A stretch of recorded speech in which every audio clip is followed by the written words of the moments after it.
Assalamu alaikum viewers and welcome back to my channel Study Law with Bushra.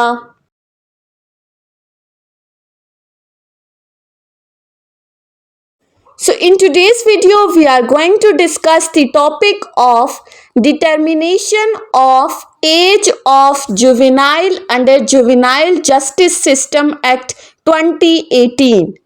But before starting the discussion, I request you all to please subscribe to my channel and don't forget to press the bell icon for latest updates. Do share this video with your friends and don't forget to comment your feedback.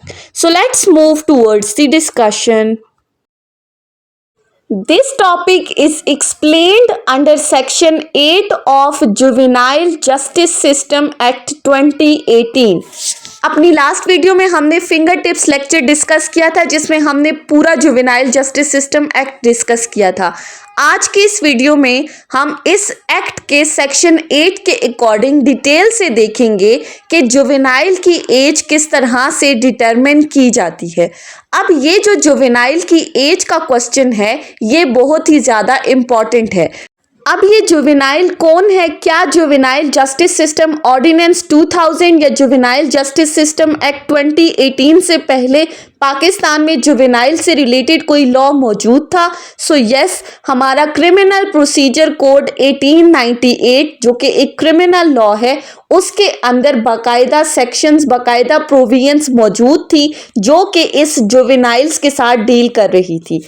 अगर आप CRPC का section 29 उठाकर देखें तो उसकी clause B में ये चीज़ discuss की गई है कि जुवेनाइल का ट्रायल कोई भी जज नहीं कर सकता, लेकिन ऐसा जज जो कि मैजिस्ट्रेट फर्स्ट क्लास है और उसको प्रोविंशियल गवर्नमेंट ने स्पेशली एम्पावर किया है इस पर्पस के लिए, तो वो जज इस जुवेनाइल का ट्रायल कर सकता है।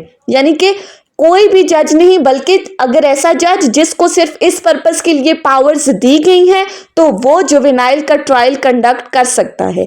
इसी तरह अगर आप CRPC के सेक्शन 399 को देख लें तो वहां पर एज ऑफ द जुवेनाइल को डिस्कस करते हुए कहा है कि हर वो बच्चा जो कि 15 साल से कम उम्र का है वो जुवेनाइल की कैटेगरी में फॉल करता है और उसका ट्रायल अडल्ट से अलग चलाया जाएगा। So the age of the juvenile is between 10 to 18 years.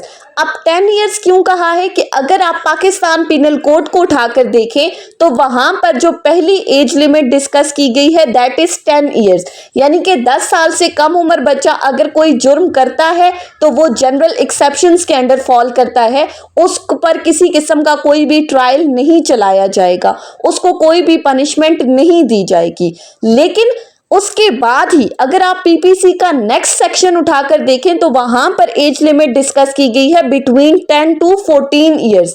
अब इस 10 to 14 इयर्स के बच्चे की मेंटल कैपेबिलिटी की बात की गई है कि अगर 10 से 14 साल का बच्चा कोई ऑफेंस कमिट करता है तो उसके ऊपर मुकदमा चलाना कोर्ट की डिस्क्रिशन है। कोर्ट देखेगी कि इसके ऊपर कार्रवाई करनी है या नहीं। अब कोर्ट ने क्या चीज़ देखनी है? उसकी मेंटल कैपेबिलिटी, क्या उसका क्रिमिनल इंटेंट डेवलप हो चुका है, क्या उसकी मेंटल अंडरस्टैंडिंग इतनी डेवलप हो चुकी है कि उसको कॉन्सिक्वेंसेस ऑफ द एक्ट के बारे में पता है, यानी कि जो एक्ट वो करने जा रहा है क्या उसकी इतनी समझबूझ है कि ये ऑफेंस की कैटेगरी में फॉल करता है। सो ये चीज़ कोर्ट ने देखनी है और उसके बाद कोर्ट इसका ट्रायल चलाएगी या नहीं, that depends upon totally court. फिर अगर आप इस जुवेनाइल जस्टिस सिस्टम एक्ट को देख लें तो यहाँ पर जो एज लिमिट डिस्कस की गई है वो कहा गया है that juvenile is the person who is below the age of the 18 years. अब इस एक्ट ने आकर बात कर दी कि 18 साल से कम उम्र जो भी बच्चा है वो जुवेनाइल की कैटेगरी में फॉल करेगा। लेकिन अगर आप हुदूद लॉज को देख लें तो हुदूद लॉज के अंदर कहा गया है कि ये हुदूद लॉज माइनर के ऊपर एप्लीकेबल नहीं होते। माइनर कौन है? जो कि एज ऑफ द मेजॉरिटी को नहीं पहुंचा। अब एज ऑफ द मेजॉरिटी क्या है वो हर एक्ट के अकॉर्डिंग डिफरेंट डिस्कस की गई है। फिर अगर आप इस्लामिक लॉ के ऊपर आ जाएं तो इस्लामिक लॉ किसी भी फिक्स्ड एज के बारे में बात नहीं करता, बल्कि वो एज ऑफ द प्यूबर्टी को डिस्कस कर रहा है। मतलब कि अगर कोई बच्चा एज ऑफ द प्यूबर्टी को पहुंच चुका है तो उसके खिलाफ कोई भी कार्रवाई की जा सकती है। सो यहाँ पर अगर हम एज ऑफ द जुवेनाइल को देखें तो हर एक्ट के अकॉर्डिंग डिफरेंट एज लिमिट बताई गई है। सीआरपीसी क्रिमिनल प्रोसीजर कोड और पीपीसी पाकिस्तान पीनल कोड हमारा जनरल लॉ है, जबकि इसके ऑपोजिट जो जुवेनाइल जस्टिस सिस्टम ऑर्डिनेंस या जुवेनाइल जस्टिस सिस्टम एक्ट है वो एक स्पेशल लॉ है। और हमें ये पता है as a student of the law that when there is a conflict between the general law and the special law always prevail over the general law. Special law हमेशा जनरल लॉ को supersede करता है। So यहाँ पर जो age limit इस special law इस juvenile justice system act के अकॉर्डिंग बताई गई है वही एज लिमिट फॉलो की जाएगी in case of the juvenile. यानी कि हर वो बच्चा जो कि 18 साल से कम उम्र है उसको जुवेनाइल की कैटेगरी में वो फॉल करता है और उसको इस जुवेनाइल जस्टिस सिस्टम एक्ट के अकॉर्डिंग डील किया जाएगा।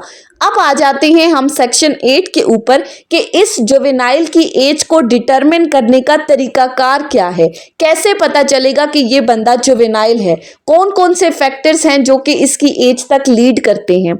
सो सबसे पहली बात कि जब भी कोई बंदा कोई ऑफेंस कमिट करता है तो पुलिस उसको अरेस्ट करती है। अब अरेस्ट होने के बाद इस सेक्शन 8 के अंदर दो बातें की गई हैं।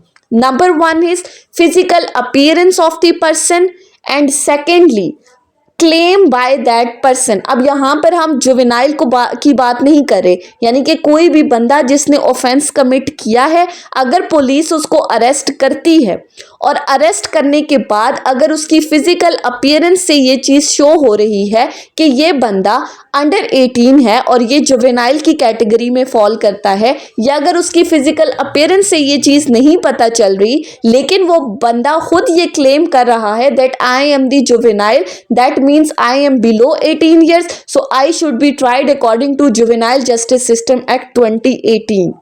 अब अगर ये बात आ जाती है उसकी फिजिकल अपीयरेंस से, अगर फिजिकल अपीयरेंस नहीं है वो खुद क्लेम करता है तो फिर क्या होगा, जो officer in charge of the police station है that is station house officer SHO और उसके साथ जो हमारा इन्वेस्टिगेटिंग ऑफिसर है उनको ऑथराइज किया गया है इस पर्पस के लिए कि उन्होंने जुवेनाइल की एज को डिटरमिन करना है। मीन्स टू से कि SHO और IO ने एक इंक्वायरी कंडक्ट करनी है और इंक्वायरी कंडक्ट करने के बाद अपनी एक रिपोर्ट तैयार करनी है जिसमें उन्होंने ये बताना है कि जो बंदा अरेस्ट हुआ है आया वो जुवेनाइल है भी या नहीं। अब इंक्वायरी कंडक्ट करते हुए उन्होंने किन किन चीज़ों को देखना है, सबसे पहले उस पर्सन का बर्थ सर्टिफिकेट जो कि एक ऑथेंटिक डॉक्यूमेंट है which is issued by the government of the Pakistan, जिससे क्लियरली उस बंदे की एज का पता लगाया जा सकता है। सेकेंडली उसके जितने भी एजुकेशनल डॉक्यूमेंट्स हैं, जितना भी उसका एजुकेशनल रिकॉर्ड है उनके थ्रू आप उसकी एज को डिटरमिन कर सकते हैं।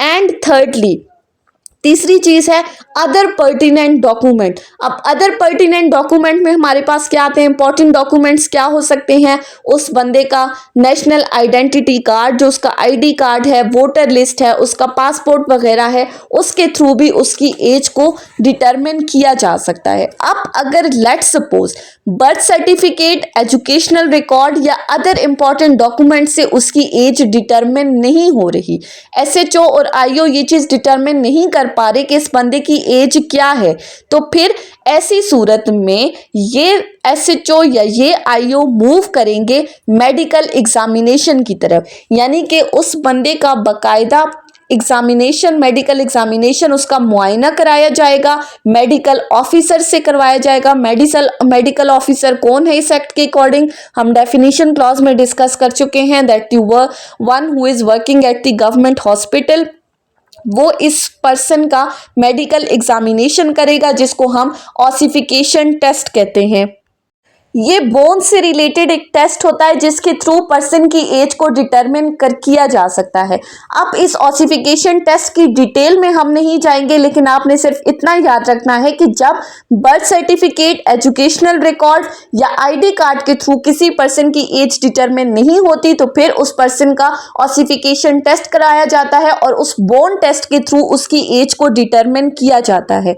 अब यहाँ से अगर उसकी एज डिटरमिन हो जाती है तो ये एसएचओ या ये आईओ उस मेडिकल ऑफिसर की ये रिपोर्ट अपनी इंक्वायरी रिपोर्ट के साथ अटैच करेंगे और उसको कोर्ट में प्रेजेंट करेंगे। क्लॉज 2 कहती है कि अगर एक्यूज्ड को कोर्ट के सामने अंडर सेक्शन 167 सीआरपीसी पेश किया जाता है। अब सेक्शन 167 सीआरपीसी क्या है? वो रिमांड की बात करता है, यानी कि अगर पुलिस ने किसी बंदे को अरेस्ट किया है और उससे फर्दर इन्वेस्टिगेशन करनी ज़रूरी है तो विद इन 24 आवर्स आप उसको मैजिस्ट्रेट के सामने पेश करते हैं और मैजिस्ट्रेट से उसका रिमांड डिमांड करते हैं। अब अगर रिमांड के लिए उसको मैजिस्ट्रेट के सामने पेश किया है और पेश होने के साथ अगर कोर्ट को ये लगता है, उसकी फिजिकल अपीयरेंस से ये लगता है that this person is below 18 years and it falls under the category of the juvenile, तो वहाँ पर फिर कोर्ट अपनी बाकायदा फाइंडिंग्स करवाएगी और उसके थ्रू वो ये देखेगी कि क्या ये बंदा वाकई अंडर 18 है या नहीं, या फिर अगर एसएचओ या आईओ ने अपनी इंक्वायरी रिपोर्ट तैयार की है और उसके साथ मेडिकल एग्जामिनेशन के थ्रू भी अगर उस बंदे का एज डिटरमिन हुई है तो वो तमाम रिकॉर्ड कोर्ट के सामने पेश किया जाएगा और फिर उस रिपोर्ट को देखते हुए उस मेडिकल रिपोर्ट के अकॉर्डिंग कोर्ट उसकी एज को डिटरमिन करेगी। और अगर ये चीज़ डिटरमिन हो जाती है that this person is below 18 years and it falls under the category of the juvenile, तो फिर इस जुवेनाइल जस्टिस सिस्टम एक्ट 2018 के अकॉर्डिंग उसका ट्रायल कंडक्ट किया जाएगा। That will be totally separated from the trial of the adult. So आज की इस वीडियो में हमने क्या देखा कि जुवेनाइल की एज क्या हो सकती है। पहले हमने इंट्रोडक्शन में देखा, फिर उसकी एज को डिटरमिन किस तरह से किया जा सकता है हमने सेक्शन 8 के अकॉर्डिंग इसको डिस्कस किया है। सो आई होप कि आपको ये लेक्चर समझ में आया होगा। अगर आपने इस वीडियो को अटेंटिवली सुना है तो अगर आपको ये वीडियो अच्छी लगी है तो इस वीडियो को लाइक करें, कॉमेंट करें और चैनल को ज़रूर सब्सक्राइब करें। Thank you so much for watching this video. Till then, अल्लाह हाफिज़।